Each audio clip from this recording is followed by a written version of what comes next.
More than 35 years after the world's worst nuclear accident, the dogs of Chernobyl, Ukraine, live among empty buildings in and around the closed nuclear center.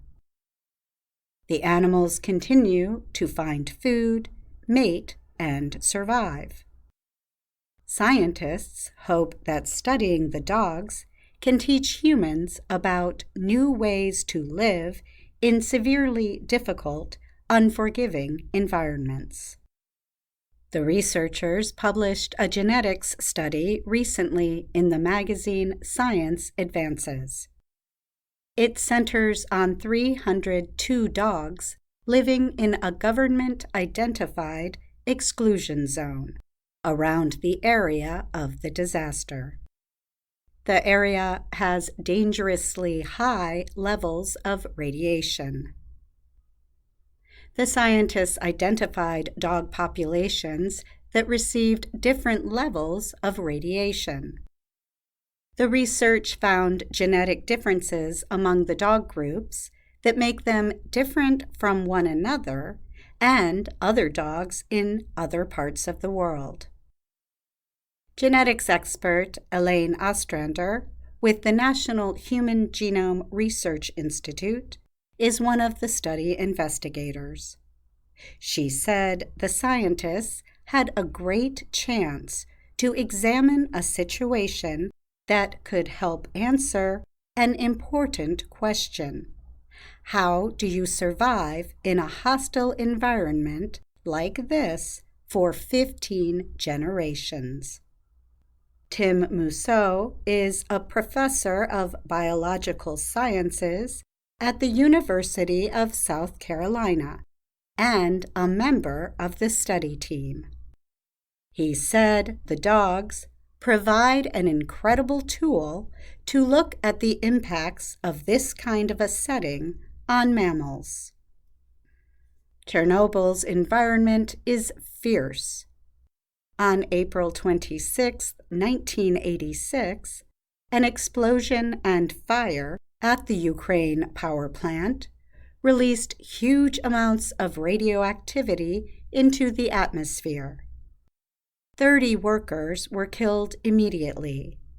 Later deaths from radiation poisoning are estimated to be in the thousands. Researchers said most of the dogs they are studying appear to have ancestral ties to family dogs left behind when their owners fled the danger. Mousseau has been working in the Chernobyl area since the late 1990s. He began collecting blood from the dogs around 2017. Some of the dogs live in the power plant.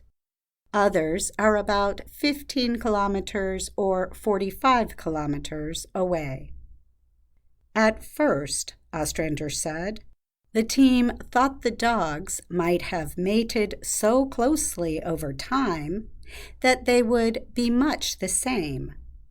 But the testing of their genes showed that the dogs lived in areas of different radiation levels, low, middle, and high. It was a major finding. Ostrander said the scientists could identify families of about 15 different dog groups. Now, researchers can begin to look for changes in genetic structures among the groups. We can compare them and we can say, okay, what's different? What's changed? What's mutated? What's evolved? What helps you? What hurts you at the DNA level? Ostrander said.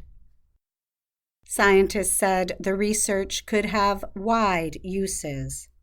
It could show how animals and humans can live now and in the future in areas under continuous environmental attack and in the high radiation environment of space. Carrie Eckenstead is an animal doctor and professor at Purdue University in Indiana, who was not involved in the study. She said the study is a first step toward answering important questions about how higher-level radiation affects large mammals. For example, she said, is it going to be changing their genomes at a rapid rate? Scientists have already started on additional research. It will require more time with the dogs in the area, about 100 kilometers from Kyiv. Mousseau said he and his teammates were there most recently last October and did not see any war activity. Mousseau said the team has grown close to some dogs.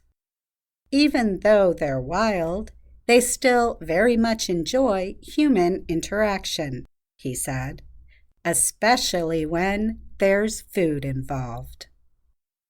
I'm Katie Weaver.